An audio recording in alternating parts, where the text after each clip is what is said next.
converso agora com o Daniel Ronde. Daniel, obrigado pela participação conosco. Boa tarde. Boa tarde, Luciano, a todos os seus telespectadores, multiplataforma, ouvintes, todo o pessoal que nos ouve e nos assiste nesse momento. Bom, Daniel, você teve uma experiência inusitada, né? A gente pode dizer que você foi salvo pelo Covid, é isso mesmo? Essa é uma afirmativa que, apesar de parecer antagônica, de fato ela é verdadeira. Eu fui salvo pelo Covid. Eu tive no dia 11 de maio um problema respiratório grave, fui tratado como Covid e só foram descobrir que não era Covid 3 dias depois da minha internação. E aí, nessa questão do tratamento do Covid, teve um medicamento essencial lá que foi dado que ajudou no teu problema. Eu tenho dito para as pessoas, meus amigos, pessoas mais próximas, que 2 fatores de sorte foram muito importantes para o meu tratamento e para o meu restabelecimento. O primeiro foi o fato de eu estar monitorando a minha saturação de oxigênio, que as pessoas costumam ter em casa o termômetro para medir febre, mas não sabem que tem um aparelhinho que custa quase a mesma coisa que um termômetro, chamado oxímetro, que você pode monitorar a quantidade de oxigênio que você está saturando em ambiente normal, em ambiente sem respirador. E eu passei mal, tive um pouco de fadiga e usei esse oxímetro para verificar o que eu estava saturando. Uhum. E já nessa medição, eu verifiquei que eu estava saturando oxigênio muito baixo. E aí eu corri para o atendimento, para o teleatendimento da medicina, né, pelo meu plano de saúde, e falei pelo computador com o médico. E o médico pediu para eu repetir o procedimento dentro da câmera, né, com o oxímetro na mão, e ele falou, olha, realmente o seu equipamento é um equipamento calibrado e você está com um problema respiratório, vai para o hospital de emergência. Então esse foi o primeiro aspecto que me salvou, e o segundo foi que eu encontrei de pronto um atendimento médico que, ao primeiro impacto, era Covid, mas foi muito bem tratado, muito bem recebido. Uhum. E para você ter uma ideia, eles me internaram, entre minha chegada no hospital e minha internação, deu 1h30 no máximo. E aí eu já fui internado com esse problema respiratório. E o segundo, então, ponto que me salvou foi esse fato, de no tratamento do Covid, dentre os remédios todos que eu tomei, para você ter uma ideia, azitromicina, Tamiflu, Levofloxacin, que é um outro antibiótico, enfim, vários medicamentos, dentre eles a heparina, que é um anticoagulante. Então, esse anticoagulante, pensando ser Covid, acabou o soro fisiológico injetado, dissolvendo esse trombo que eu tive, então, em algum lugar do corpo, provavelmente na perna, que foi parar no pulmão. E só que isso só foi descoberto 3 dias depois. Então, durante esses 3 dias, eu vivi a experiência e a angústia de ser um possível portador de Covid-19 e enfrentei toda aquela frente de batalha hoje no hospital particular, mas com todas aquelas restrições que só a doença grave traz, né? Sem dúvida. E é interessante destacar isso, né? Porque o Covid ele tem esse fator trombolítico aí, né? A gente sabe que se usa o anticoagulante porque é justamente isso, né? Ele força esse quadro e por isso que ele é aplicado. E é interessante isso porque o seu relato também vem de encontro a outros que estão sendo colocados aí nas redes sociais, que outras pessoas também passaram por isso. Aí a gente vê também essa questão, né, que medicina não é uma ciência exata, a gente vê o esforço dos profissionais em atuar, mas nessa margem de segurança também, né, de oferecer medicamentos com uma margem aí de efeitos colaterais baixa, né, até que se investigue o caso e se faça uma cobertura do paciente. E, Luciano, e é importante até dizer que é uma grande discussão hoje, né, em todos os momentos, que é o fato de você ter que ministrar muitas vezes a hidroxicloroquina. Eu tomei cloroquina no hospital como uma medida profilática inicial para um quadro de síndrome respiratória aguda e grave que eu estava naquele momento.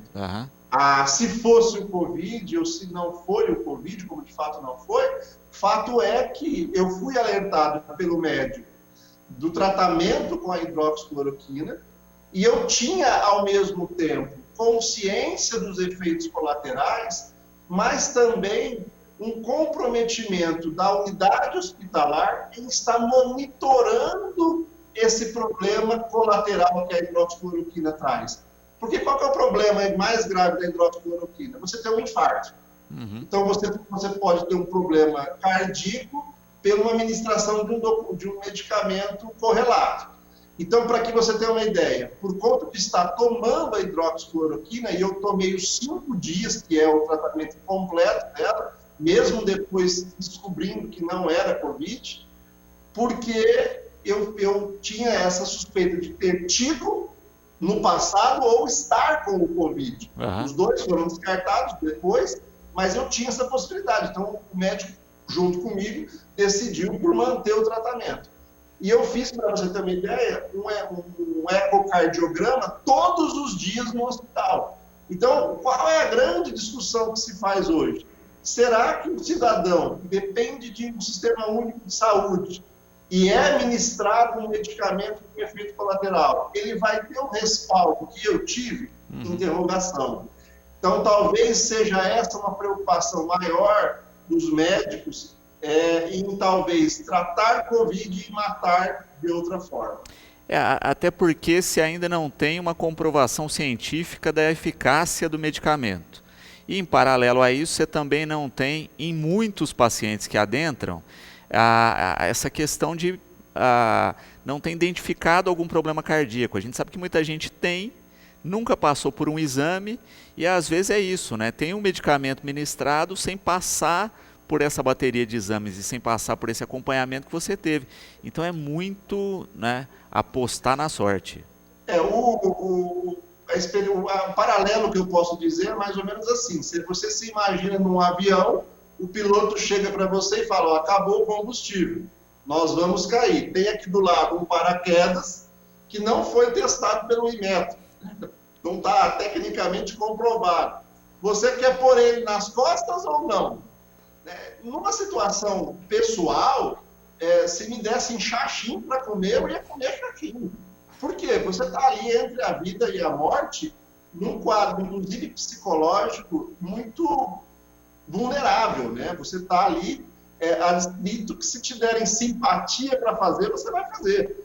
Então, assim, essa conversa entre o profissional médico e o paciente, ela é, ao mesmo tempo, muito sincera, mas ela é muito importante para as definições no tratamento. Sem dúvida. Então, eu não tenho nenhum tipo de preconceito pelo fato de ter tomado a cloroquina ou ter não recusado a cloroquina, porque eu achei que era algo com risco, naquela ocasião, controlado e podia, por um relato até mesmo de curandeirismo, vamos dizer assim, me salvar, porque existem relatos de pessoas que melhoraram no início. Então, eu topei tomar. E assim, Luciano, você viver, né, essa situação do Covid, você começa a ter uma dimensão de todas as forças públicas que estão vinculadas hoje por conta disso. Para você ter uma ideia, a Vigilância Sanitária entrou em contato com a minha família, eles monitoraram quem tinha tido contato comigo, onde eu morava, que lugar eu tinha frequentado antes de ter ido para o hospital. Fizeram um monitoramento à distância dessas pessoas, colocaram a minha família inteira em isolamento social que tivesse tido contato. Tudo isso preventivamente. Exato. Porque o grande problema hoje do Covid é o diagnóstico. Sem dúvida. Você imagina que eu fui internado na terça-feira, o meu exame de negativa de Covid saiu depois que eu tinha saído do hospital. Eu saí no hospital na sexta dia 14, o meu exame de presença do vírus saiu no sábado. O negativo de sorologia na segunda-feira seguinte, dia 17. Então, até lá, você fica isolado, dormindo sozinho, ninguém bota a mão em você, você não tem contato com ninguém, a roupa tem que ser lavada de um jeito diferente, você não pode ter contato com o seu cuidador, não pode receber visita. Então, isso é angustiante, né? E o tratamento, hoje, muito impreciso ainda, pelo fato da doença ser muito nova. Sem dúvida. O Renato faz um comparativo que eu achei bem interessante, né? Você citou aí o avião caindo e o paraquedas, né, que não tem o selo do Inmetro. Eu falei exatamente isso, né? No seu caso, você teve aí uma retaguarda de um hospital que te deu um paraquedas sem o selo do Inmetro. A maioria das pessoas recebe uma mochila que não sabe nem se tem paraquedas dentro. É esse o problema aí na estrutura pública. Esse, de fato, é o grande problema de você administrar um medicamento que não tem um estudo científico comprovado com a sua eficiência, a sua eficácia, né? E isso, muitas vezes, é importante você tocar nesse assunto e o comentário bem oportuno, porque isso, às vezes, a gente vive até no cotidiano popular. Já viu aquele negócio, toma chá disso, toma chá daquilo? Exato. E, às vezes, é alguém que falou assim, fulano tomou isso e melhorou, e você vai lá e toma. E aquilo, muitas vezes, pode não ter nenhuma correlação com o problema de saúde que você está tendo e ter problemas, reflexos graves, né? Eu já vi pessoa que teve cirrose medicamentosa por tomar boldo. Ela tinha um problema de fígado, e tomava fígado, constantemente. Não dói, e a pessoa toma boldo de melhora, ela chegou quase a ter que fazer um transplante por conta disso. Então, não é a cloroquina, é todo medicamento que você toma sem um estudo científico. A gente tem que lembrar que a gente está num dos países do mundo que mais se automedica, né? Então, de fato, a gente também tem que ter esse cuidado. Daniel, bom vê-lo bem aí, tá certo? Salvo aí pelo anticoagulante. Espero voltar a conversar com você de outros temas, né? Mas é importante aí o depoimento. Eu agradeço sempre a atenção aqui com a gente. Eu que agradeço, Luciano, é sempre uma satisfação falar com você, com a sua equipe. E estamos aqui, firme e forte, e se Deus quiser, oxalá, ainda por muito tempo.